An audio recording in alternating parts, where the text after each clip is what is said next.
Eu ia sair, mas vou ficar para ouvir o discurso de Otto a favor dos vaqueiros, gente. Presidente Marcelo Nilo, queria agradecer a Vossa Excelência, sempre essa cordialidade, também defendendo as causas do povo da Bahia e hoje da vaquejada.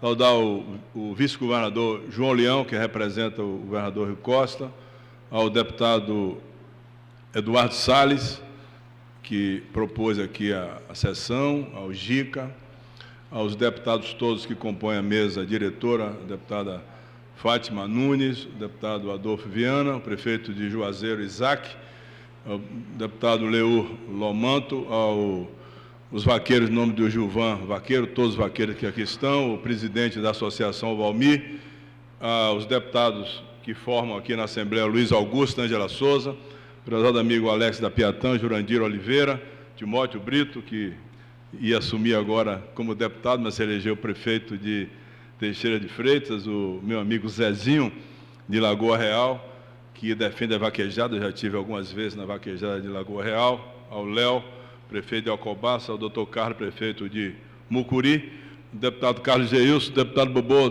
Tavares. O Bobô foi o primeiro paciente meu ilustre da minha vida ortopédica. Não é isso mesmo, Bobô? Bobô é craque do Bahia.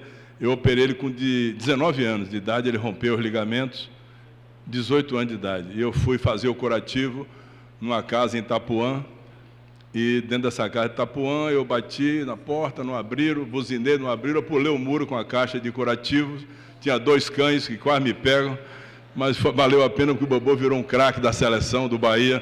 Eu sou Vitória, mas respeito muito o Bobô, que é uma pessoa que eu admiro muito. Bira Coroa, que aqui está, aos prefeitos, ex-prefeitos, lideranças todas que vieram aqui hoje.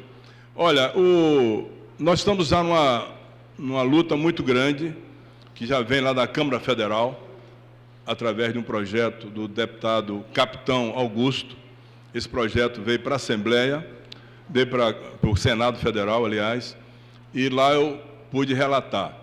Nós relatamos o projeto terça-feira passada, estavam várias lideranças da vaquejada, aprovamos na Comissão de Educação e Esporte, com a ajuda do senador Romário, ele ajudou muito, aprovamos com requerimento de urgência, foi para o plenário. No plenário, nós já notamos que teremos votos suficientes até para a proposta de emenda constitucional. E aprovamos em regime de urgência o projeto, as assinaturas, os autógrafos já foram tomados do presidente Renan Calheiro e já foi encaminhado para o presidente Michel Temer. Se o presidente Michel Temer sancionar a lei que nós aprovamos, é a Lei 20 de 2016, nós teremos condições, a partir daí, com os advogados, de provocar o Supremo Tribunal Federal. O que é que fez o Supremo Tribunal Federal? Ele interpretou apenas e exclusivamente o artigo 225 da Constituição Federal, no seu inciso 7º, que diz que não pode se fazer maltrato com os animais, mas não define o que é maltrato. No entanto, na mesma Constituição Federal, de 88, eu fui deputado constituinte aqui, em 89, na mesma Constituição Federal, tem lá o artigo 216, inciso 4º, que diz o seguinte, que qualquer manifestação cultural e imaterial do povo brasileiro deve ser respeitada. E como tal, se aprovar a lei, se o presidente Michel Temer sancionar a lei, nós podemos, com nossos advogados, invocar e provocar o Supremo Tribunal Federal pelo artigo 216, inciso 4º, e eles vão ter que reconhecer que a vaquejada é um bem cultural e material do povo brasileiro, do povo nordestino, sobretudo. Não há como deixar de se entender dessa forma. Portanto, nós estamos esperando que o presidente sancione essa lei para, a partir daí, com os advogados que foram contratados pelas associações de vaquejada do Brasil todo, que é o CACAI, lá em Brasília, a partir daí, provocar de novo o Supremo Tribunal Federal. Foi uma coisa que, como falou aqui João Leão, uma coisa intempestiva, foi uma decisão que não se ouviu o outro lado da mesa. Nós tivemos uma luta muito grande na internet. Eu ligava às vezes para meus amigos, não vou citá-los aqui, dizendo, olha, no portal do Senado, que é chamado E-Cidadania, no portal do Supremo Tribunal Federal, nós estamos perdendo a larga, de longe, com aqueles que são contra a vaquejada. Quem são aqueles que são contra a vaquejada? São aqueles que não conhecem absolutamente nada do que acontece na relação do vaqueiro, do boi e com a pista de vaqueiro. Ele não conhece absolutamente nada. É uma coisa que eles fazem sem o ter conhecimento.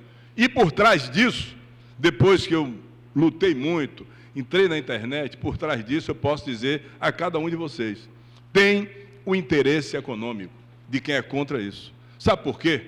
Porque a vaquejada puxa mais plateia, mais investimentos, tem mais empregos gerados do que aqueles que têm os seus pets e cuidam de cães e de gatos. E já identificamos vários ativistas que são proprietários de cadeias imensas de pets e que passaram a vender menos do que vende a empresa que fornece os medicamentos, que fornece os equipamentos, que produz a ração, que produz o feno. Então, é uma concorrência já empresarial. E, por trás disso, essa concorrência empresarial colocou nos sites todos uma diferença muito grande. No E-Cidadania do Senado, por exemplo, nós perdemos de 2 por 1. Para cada ativista, tinha 2 contra 1 da vaquejada. Isso influenciou na decisão dos ministros do Supremo Tribunal Federal. Uma decisão empatada de 5-5, que a presidente Carmen Lúcia decidiu contra. Eu conheço alguns ministros, trabalhamos, e muitos que estão aqui trabalharam para mostrar aos ministros isso, conheço alguns deles que votaram contra, votaram a favor, mas uma decisão apertada dessa, no mínimo, tinha que se fazer uma audiência pública. O que é uma audiência pública? Você vai ouvir quem é contra e quem é a favor. A Constituição celebra isso, mantém isso. Nem audiência pública foi feita. E eu quero dizer a vocês que o Supremo Tribunal Federal, presidente Marcelo, fez audiência pública para tudo. Fez audiência pública para saber se era possível ou não se ter bar em beira de estrada. Fez audiência pública, queriam acabar com os bares todos. Fez audiência pública e ouviu o lado dos proprietários. Fez audiência pública para saber e discutir a questão da internet, da banda larga, da televisão a cabo. Audiência pública. Fez audiência pública para atender a uma pessoa só, que eu respeito muito, mas fez uma audiência pública para ouvir aqueles que são a favor ou contra a fazer-se a biografia do cantor Roberto Carlos, que só atinge a Roberto Carlos, que é um milionário rico, e não fez audiência pública para ouvir 1 milhão de vaqueiros que precisam do trabalho para sustentar as suas famílias. De pessoas da cadeia produtiva da vaquejada. O Eduardo Salles conhece muito bem isso, e já vem trabalhando há muito tempo com o Adolfo e outros deputados que estão aqui. Todos nós trabalhamos, até porque, numa luta como essa, ninguém vai aqui cultivar vaidade, orgulho. Deve-se fazer aquilo com desprendimento. Ninguém está aqui atrás, absolutamente, de apoio ou de ter algum destaque político. Absolutamente não. Quem faz pela vida das pessoas, quem ajuda as pessoas, usa o desprendimento. Aliás, isso é contemplado até na Bíblia. Lá, se alguém for em Mateus, no capítulo 3, e Ângela é evangélica, eu sou católico, mas estudei no colégio evangélico, e lá, porque eu estudava em meia bolsa, eu tinha que seguir o colégio, tive que estudar tudo na Bíblia, de vez em quando eu me lembro assim, dos lampejos da Bíblia. Então, lá em Mateus, capítulo 3, está escrito que se dá com a mão direita, não se deixa a mão esquerda saber, que é para dar sem a ideia de receber a contrapartida de quem quer que seja. Então, nossa luta aqui é pelo vaqueiro, sem nenhum compromisso de querer ter amanhã ou depois alguma vantagem, seja ela material, seja ela pessoal, ou de grupo, ou de setor. Portanto, é uma situação que não fizeram audiência pública, que deveria ter sido feita, mas fez para Roberto Carlos e não permitiu a biografia. Como é que não se houve uma cadeia produtiva tão grande, que vai do produtor da ração, do casqueador de cavalo, do vaqueiro, do produtor dos animais, enfim, do dono da pousada, do que vive, como falou aqui a filha do vaqueiro, lá de Feira de Santana, de que certamente ela, se estudando hoje direito, deve ser de uma contribuição muito grande do seu pai, ajudando na sua formação, pagando a sua universidade, se for universidade privada ou não. Então, é uma coisa que eu defino como uma falta de sensibilidade. E nós temos que trabalhar também agora, quando publicarem o acórdão, e o acórdão demora um pouco para publicar, discutir e entrar com o advogado que está contratado pela associação, com os embargos de declaração e tentar mudar o voto de um ministro ou outro. Esse é o melhor caminho. Aquele que tiver amizade com qualquer desses ministros, o Ricardo Lewandowski, que tinha um compromisso inicial de nos apoiar, depois terminou mudando a opinião exatamente pelo bombardeio das redes sociais, ou outro ministro que se conheça lá, o ministro Luiz Fux votou conosco, o relator, o ministro Gilmar Mendes, votou contra nós, não, Marco Aurélio foi o relator, votou contra nós, o Gilmar Mendes votou a favor. Então, quem te conhecer assim, vamos conversar. Eu estou, inclusive, conversando com um deles, já marquei a audiência, para ver se tira essa ideia de que derrubar um boi numa vaquejada, num parque de vaquejada com 30, 40 centímetros de areia, com cauda artificial, é maltrato com os animais. Como falou muito bem o Eduardo Salles, maltratar animal, se for por essa linha, vai ter que se proibir tantas e quantas atividades que hoje se tem no Brasil. A começar pelo campo. A vaquejada é a extensão do que acontece no campo. Nesses 10 minutos, estou falando aqui, mais ou menos 1000 bois estão caindo nas fazendas do Brasil, puxado pela cauda, porque não quer entrar no curral, e empina da porta do curral, para não ir para o frigorífico, e indo para o frigorífico servir o filé mignon, a picanha, a fraldinha, para aqueles que certamente, com insensibilidade, se alimentam do boi, mas querem que o vaqueiro morra de fome. Isso é uma coisa que não vai acontecer. Nós vamos lutar até o último momento, vamos fazer o que for possível fazer para não permitir isso. Vamos lutar até o último momento, todos nós. Essa é uma luta que não pode parar, é do dia a dia, todas as horas. Amanhã estou indo para um contato lá no Rio de Janeiro, numa solenidade do Tribunal de Contas do Estado. Espero lá, inclusive, encontrar uma das pessoas que podem nos ajudar. Quarta-feira, a mesma coisa. Todos vocês têm que trabalhar nessa direção. Então, eu acho que a luta é uma luta que vai dar em vitória. Espero em Deus que isso possa acontecer, até porque sem a fé, sem a confiança naquilo que você faz, você não consegue fazer bem feito. Para fazer bem feito, tem que ter confiança naquilo que está fazendo. E eu tenho confiança na justiça, eu tenho confiança naqueles que votaram contra, que possam amanhã entender essa luta nossa para resolver aquilo que é fundamental para o Nordeste brasileiro, para os estados do Centro-Oeste. A vaquejada se disseminou para todos os lugares do Brasil.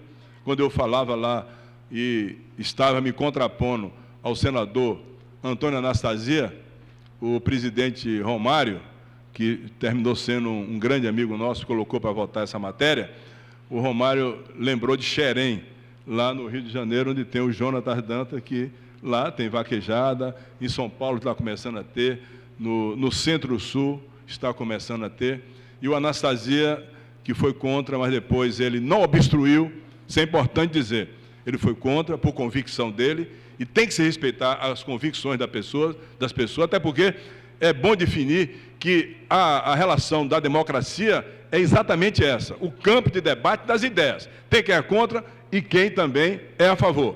Mas eu lembrei na época, no momento lá com a Anastasia, eu estava discutindo com ele, lembrei que ele era de Minas Gerais, e lembrei exatamente daquilo que mais define essa injustiça com o vaqueiro, que é uma poesia feita por um mineiro, Carlos Drummond de Andrade, naquela poesia memorável dele, que ele nominou como E Agora José. Então, um trechozinho dela é mais ou menos assim: E agora, José, A festa acabou, a luz apagou, o povo sumiu, a noite esfriou. E agora, José, você que é sem nome, que zomba dos outros, você que faz verso, que ama protesto. E agora, José, está sem mulher, está sem carinho, está sem discurso, já não pode beber, fumar já não pode. Aí eu brinquei, o Supremo vai deixar o vaqueiro de tomar uma cerveja, fumar já não pode, cuspir já não pode, a noite esfriou, o bonde não veio a utopia e tudo acabou, e tudo sumiu, e tudo mofou. E agora, José? Onde é que vai o José da vaquejada, o João, o Manel? Vai ter que continuar na vaquejada. Vai ter que continuar na vaquejada. Haja o que houver. Podem ter absoluta certeza. O Manel, o João, o José vai continuar na vaquejada, porque ela é fundamental para a geração de emprego e renda, e o artigo 216 da Constituição Federal contempla isso. É só abrir e olhar que com a lei sancionada, o Supremo vai ter que se dobrar à lei, ao povo nordestino e ao povo brasileiro. Muito obrigado.